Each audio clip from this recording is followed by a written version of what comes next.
Welcome, everybody, to another episode of Fulfilling Work, Meaningful Life. I'm your host, Anthony Kraker, and I am joined today by Robert J. Hunt, author and executive coach. Robert, so great to have you on the show today. Thanks. Looking forward to it. Yeah, so Robert, to kick off our conversation, what is the most meaningful experience you've had in the last week? I just had a vacation. I went to Panama City Beach and chilled for a week, but I've been reading through this book on hearing God. And it was really just wonderful just to sit back and work through some of the head trash that has constantly dogged me for years. I've had a successful business, but I always feel like it's never enough. Mhm. And so it was really getting to this place of I think sometimes I go to God wanting him to give me clarity so I make my life easier. But I half of the part of our relationship is to trust him. And if everything's easy, I don't need him. I'm like, see ya. I'll check in with you when I lose a job or something. And Right. so I've just learned that part of my getting to the place of the kind of man I want to be is taking those things that I focus on that I think I control, that I really don't control, and just letting it go. I mean, I have a really great life. And so the more that I spend time worrying about things that I can't control anyway, the more it just sucks up my energy. So it was really a good grounding time, just watching the sunrise and sunset at the beach and being totally taking time to talk with the Lord and listen. I feel like it was good to remove some of that junk that's dogged me for too many years. Wonderful. Yeah, that's a great answer. I totally agree. It's great to have those experiences where you can kind of step away and focus on, just kind of thinking through things and your relationship with God. All of those things are really important to do in life, I think. Well, let's talk about you. So you are the accountability dude. Uh, tell us about that. What First of all, what is accountability and why is that so important? Well, accountability is my whole life. That's everything I do. Your show is about meaning and purpose, and my purpose in life is to help people remove the obstacles that keep them from being their best. I've known what my purpose has been for a long time. I have a job that I get to do my purpose every day, so I feel very blessed because of that. But for a living, I bring people together to create the world of accountability. I run peer groups for CEOs Hmm. and they pay me money. It's almost funny. I have to smile as I say this. They pay me money to sit in a room with a bunch of other CEOs and business owners and create opportunities for accountability. And so after I watched enough years of people who did accountability well and others who did not do accountability well, I really saw the power and the freedom that comes with accountability. Accountability in the simplest terms means you own it. Mm. It's not complicated, but when we look at the things in our lives, you get to a place where you realize, oh, wait, this is on me. And you either blame or make excuses or say you can't do anything about it or just wait and hope it gets better. But in those four stages, you're playing a victim and you're powerless because there's nothing you can do. But when you own it and you look at that problem or that thing or that opportunity, you go, wait, this is mine. You now have the power to do something about it. And that's great freedom. That's great hope. And so that's what I do is I help people find the accountability in their lives. And I help people find the freedom and the purpose of where they're going. That's what gives me a lot of joy. Wonderful. Now, you co-wrote a book called Nobody Cares Until You Do, and the subtitle is, I believe, Living Beyond the Blame, Excuses, and Doubts That Hold You Back. How did you come to write the book? Well, after watching all these stories of people who are in my groups and their struggles with accountability and the way that some really did a great job, some really do own it, and Hmm. the process I watched them walk through, and then in my own personal life, where my beautiful wife Kathy and I, we owed $90,000 in debt that did not include the house or the cars, and in 2019 we just looked at our lives and we said we're not living the life we really want, and the problem was us. We weren't owning it. We were making excuses or blaming or say we can't do anything about it or just waiting, hoping every year it get better and better. It didn't. It got worse every year. It got, Yeah. we didn't start at 90,000. It started at like five. And then it just every year kept going up. So going through that struggle of our own, making the decision to own it and change our lives, watching other people go through the times where they owned it or did not, really was a catalyst for the book. And my co-author, Salem Thine, who helped me write the book, he shares his stories too. I mean, at one point, Salem tried to kill himself. And the things that we go through, or we just hit rock bottom, we realize I'm not living the life I want. And really, the reason we call the book "Nobody Cares" is the fact is nobody cares.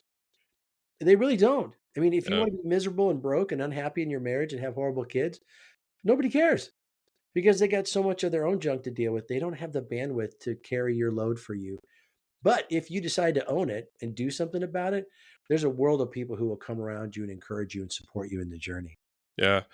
In early in the book, you refer to accountability as, or accepting accountability as, a superpower. What did you mean by that? Yeah, it sets you free. When Yeah. you're a victim, you can't do anything. You're just screwed. But when you own it, you have the power to change everything. If you don't like your marriage, you have the power to change it. You can go to counseling. After all the years of struggles and financial issues that Kathy and I had, we had to go to counseling just to talk through stuff and have real healthy discussions. But you have the power to do everything. Now, it took us a lot to change some of those things that we had screwed up. Yeah. And we had to put a lot of effort and a lot of focus and get help and learn from people. But we could have the power to do everything from raising our kids to having a healthy marriage to having good health to doing all the things we wanted to do. We had the power to do something about it. And that is a superpower. You get supercharged because you can tackle anything. Yeah. So one of the metaphors you use in the book that I really liked is you liken the journey to accountability to climbing a mountain. Why did you choose that as a metaphor? We actually, when I first learned about the accountability ladder, which Salem brought to me one of his first meetings when he joined our CEO group years ago, he shared with me the ladder, and it's someone else had created it, but it's a really good visual. It talks about the ways that we go through and stay in a victim and how we eventually get to a place where we work ourselves up the ladder to where we own it. But it didn't make sense to me in the way that it applies to our lives today. So we decided to make it like a mountain because a mountain takes effort, it takes planning. You can go up part of the mountain and stop. You can go back down. You can decide to camp for a while. And that's kind of what accountability is. When we decided to be accountable, our lives didn't all of a sudden change overnight. We had a lot of junk we had to work through. Yeah. So climbing one mountain at a time and then going through the phases of what we had to acknowledge and do something about, it's a process. It takes effort, but it can be done. And the other part of it is that climbing a mountain is done better when you take people with you. Doing it solo is dangerous and foolish. Mm, But just like in a mountain climbing, when you're accountable, you invite people into your journey. And that accountability is only created when you offer it up to other people. No one can hold anyone else accountable. I can't hold you accountable. We use that phrase a lot, but it's incorrectly used. I can create an opportunity where you want to be accountable, but it's totally up to you. You could lie. Hey, did you get that done? Oh yeah, sure. No, you didn't. So I don't know. But then if you lie, you're not accountable. So we as leaders, we need to create a world where people want to be accountable because they see the power and the freedom that comes from a life that is truly accountable. yeah. It seems to me like we live in a time, our culture is so focused on entitlement and victimhood, more so than it used to be, more so than I remember it being growing up. Um, why do you think that is? If you agree with that statement, why do you think that is? I don't think people think that they're entitled. I think that they feel they're due that. And so after enough years of making life easier and easier, which is nice, it's great. The people don't die like they did in the Black Plague, and people aren't living in the streets in poverty like we had during the Depression and things like that. We've really made it a quite comfortable life here in America. Yeah. But because of that, it's now expected. And so when someone says, I need to have this bare minimum includes a really nice car and a really nice place to live and all the cable channels that you want. We have expectations of what we want, but we're not willing to make the changes to own it. We just feel like we deserve it. And so what seems fair or what's due me becomes a little skewed. I think the other part of it is that people would say they're being accountable when they're really just being responsible. Mm, If you get a paycheck, that's because you're supposed to go to work and do something. I give you money, you go to work. We're even. That's responsible. But accountable is when you interviewed and you decided to take that job, you told me how you were going to be as an employee. You listed how great you are, how smart you are, how driven, how team oriented, how you like to put out the extra effort, all this great stuff you were going to be when you came to work for me. But hmm. then you got there and you realize that I'm not as patient as I should be as an owner. And these guys you work with are kind of knuckleheads. And sometimes these customers drive you crazy. And after a while, you start pulling back, going, listen, I don't need this. I'm just going to do the least I have to do to get that paycheck and get out. But Yeah. that's not what we agreed upon. That's not accountable. If you have problems, you should bring it to the leadership team. Our customers are horrible. We need to change that. And if they don't want to change that, you should go find another job. Yeah. But to stay there and collect a paycheck and do anything less than what you agreed to do the day you interviewed is not being accountable. And so I think we've kind of fooled ourselves into looking like I'm making minimum payments on my credit card, therefore I'm accountable. No, that's just responsible because if you don't, they'll come take your car back. I mean, there's things that we have out there that we've fooled ourselves into a less than excellent version of how we own it. That's a really insightful observation. I don't think I've thought through that, but you're absolutely right. I mean, there is definitely a difference between being responsible in life and being truly accountable for our situation in life. Yeah, let I, me add to that. There's something proactive about accountability. When you know you have kids that are going to grow up and want to move out, you proactively need to do things to be accountable as a parent. mhm. Have you taught them how to save money?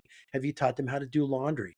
Have you taught them how to cook food or how to work through conflict, how to write a check, how to save? All the things that you need to be able to do to empower them to be successful. If it's awkward and they don't want to deal with it, too bad. You're the parent. You still need to help them be prepared for life. And so the accountable side is what you proactively do to get the result you hope for later on. It Yeah. was an interesting statistic that the IRS shares that more than 50% of America will need someone else to take care of them until they die.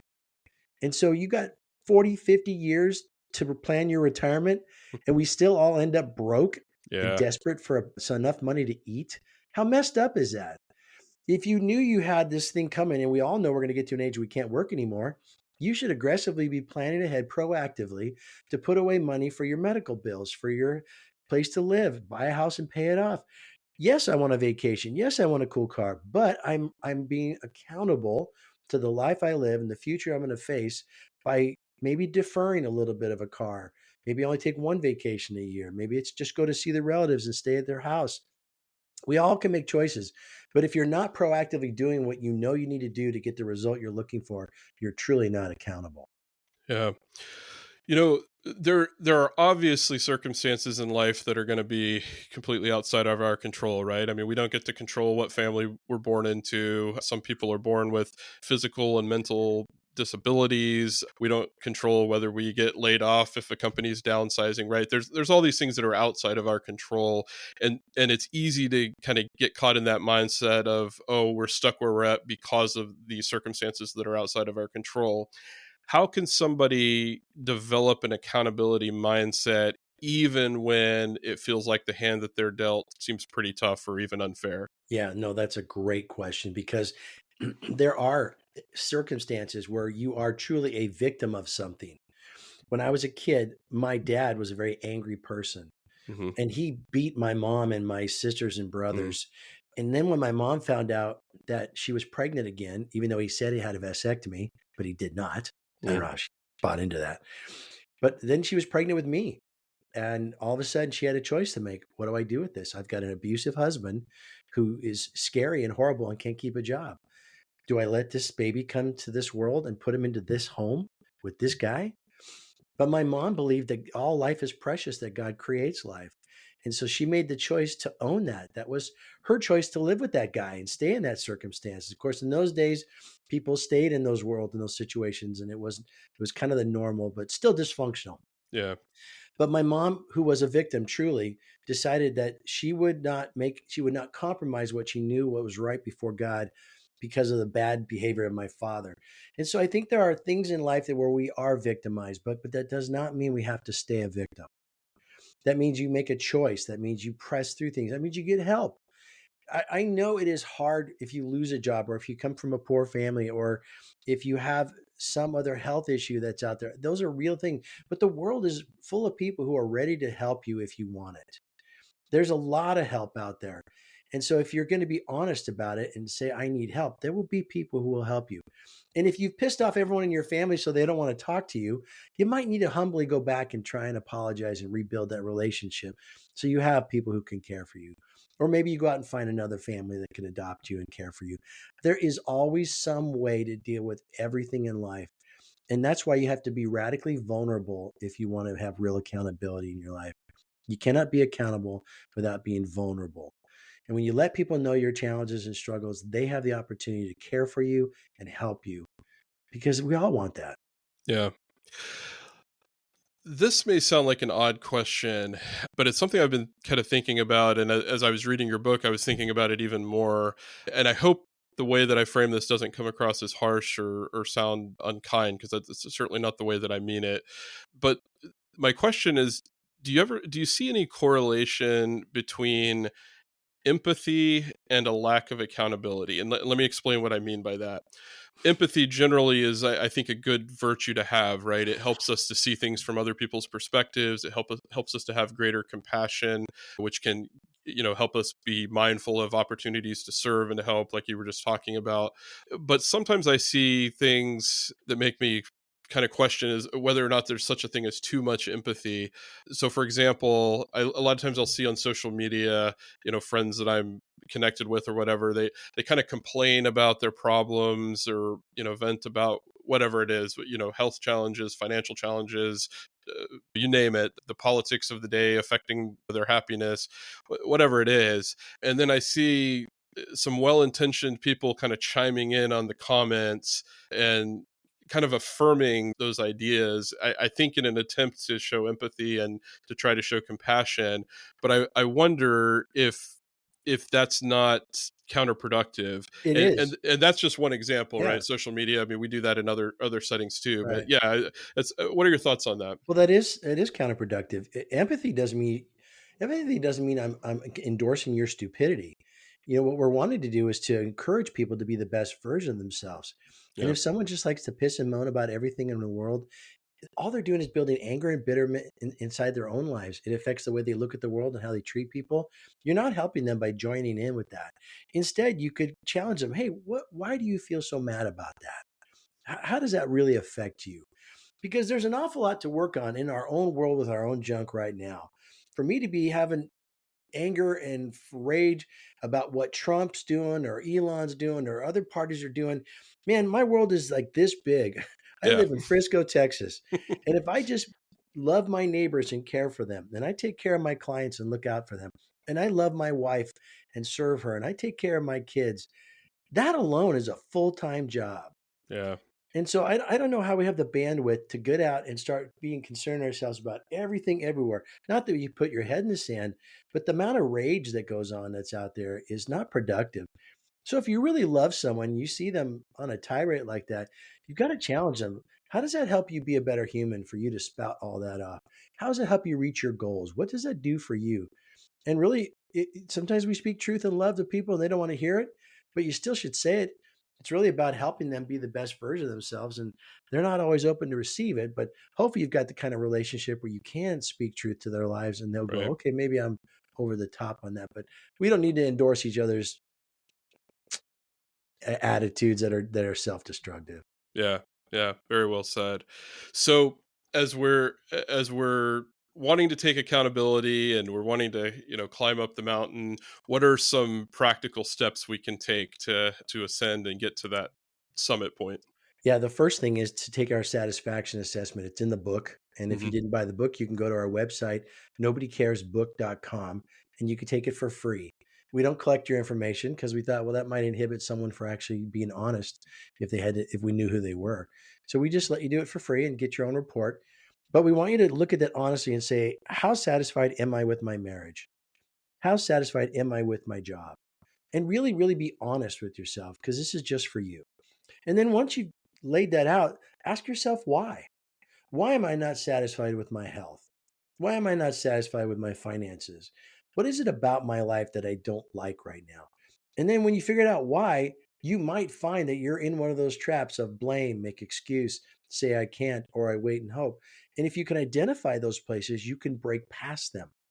And Hmm. so the first step is to at least acknowledge where are you not satisfied in your life and why, and then you can start applying the principles of our book for how to get out of that, how to press past that, and how to create the life that you really want. Love it. Love it. Good stuff. Shifting gears for just a minute, a lot of our listeners are professionals, they're career minded, maybe they work in a management position or a leadership position within their firm, or they're a business owner. How how can a manager or a leader or a business owner create a culture of accountability in Mm. the workplace? Yeah, nobody can hold anyone accountable. It's one of the principles of our book. So I can't run around telling everybody, I'm going to hold you accountable because it doesn't work. Hmm. But you can create a culture where people want to be accountable. I just got an email from someone asking what kind of policies can we put in place to assure attendance from some of our employees.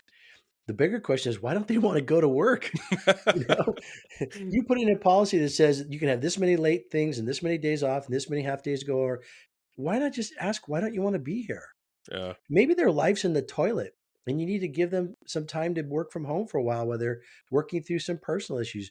Maybe you need to ask them and care for them. Maybe they're not good for the job they have right now.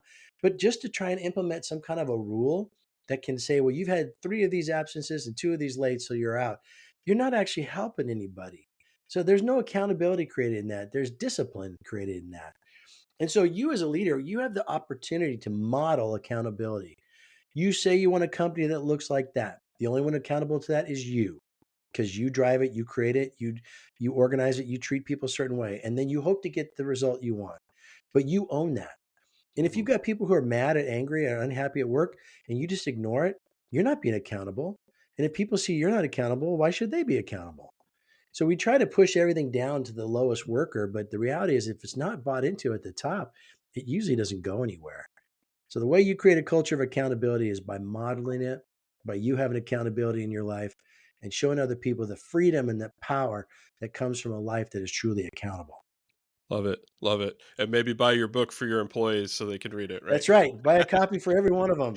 As a matter of fact, I've always mentioned this, but if you'll buy a copy for all your employees and ask them to read it, I will do a Zoom call for free. Oh, I'll just really? show up and That's just great. talk about the book, answer questions, add some more clarity to it. We can work through it as a workshop. I take this book and go and do workshops all around the country. So if somebody wants to have a retreat with their team and teach them the principles of accountability, it's a half-day workshop. We wrote this book to change people's lives. So if you've got a team and you want to have a culture of accountability, this is a great tool. I've already done it dozens of times, and this would be something that would be very powerful for your team. Yeah, that's great. That's great to know. Yeah, so listeners, any of you out there who want to take advantage of that, you can buy your book on Amazon or wherever books are sold, right? Yep, yep. Yeah. You can go to there, or you can go to our website. If you buy it from us, you get a sticker and a bookmark too. All And more right. importantly, we get you in our culture. We really want it. We like getting emails from people. We answer every one of them. We want to see your satisfaction assessment, so you could print it out and email it to us, or Mhm. save the PDF, and tell us, here's where I'm at, and here's where I'm going to do on my journey. Let us encourage you and support you as you're doing that. We really do want to build a community where people care for each other. So going to our website and buying it from us gets you in our system, and then we can start talking with you and keep up with you. That's great. And we'll put it in the show notes, of course, but what's your website for our listeners? It's nobodycaresbook.com. Okay. Nobodycaresbook.com. That's great. And if people want to connect with you, are you on LinkedIn? Do you Yeah. Okay, Yeah. I'm everywhere on social media just so we can be available. LinkedIn for sure. We show up on Facebook from time to time, but I'm very much on LinkedIn. great. Well, I've really enjoyed our conversation, Robert. It's been a great discussion. I've enjoyed reading through your book and Thank you. thinking through these principles that you talk about that are so important. Let me, as we wrap up, let me ask you a final question. What role does accountability play in finding purpose and meaning in our lives? Mm. People have given up on the idea of having purpose and meaning in their lives. I don't know why. Our life is not that hard. I Yeah. mean, come on, let's be real. We're not in Gaza where people are dropping bombs on our city. We're not in countries where they kidnap your kids and put them in an army or they sell your daughters for sex slavery. We are really blessed in America. And probably most of the people who are watching your show, if they're able to watch it, they probably live a better life than most of the world. And so I think you have the freedom to live out the life you really want. It's going to be hard either way, but it's hard to be a victim and it's hard to own your journey. But I'd rather have the struggles of owning my journey than staying as a victim. And so you can chase your dream, but you got to know what your dream is. For me, my faith is a big deal to me. And the fact that God loves me enough to die for me makes the I have a purpose in this life. God is destined for me to do something with my life. And he's going to expect the only one person I can ever be truly accountable to is God. And Mm. someday when I stand before him, he's going to go, did you do well with what I gave you? How did you handle all the things, the talents that I gave you? Then I want to show up and have said, I did a good job. I did the best I could with the talents you gave me. So there's a purpose for your life. If you're not sure what it is, find it out. Contact me. I'll help you. I'll help you find out your purpose. I did my own. But once you know what it is, don't let anything get in the way. You'll always make money. You'll always have a job. You'll always have something to do, but that all goes away. Living out your purpose is so rewarding, it's so fulfilling, and it's a life well spent. I want that for everybody. Thank you so much, Robert. Great to have you on the show. Thank you so much. Thanks so much for listening to today's episode. Please remember to check out my website, fulfillingworkmeaningfullife.com, to sign up for my monthly newsletter, Meaningful Insights. When you do, I'll send you a free digital resource that will help you find or create a fulfilling career. Until next time, let's make it a meaningful week.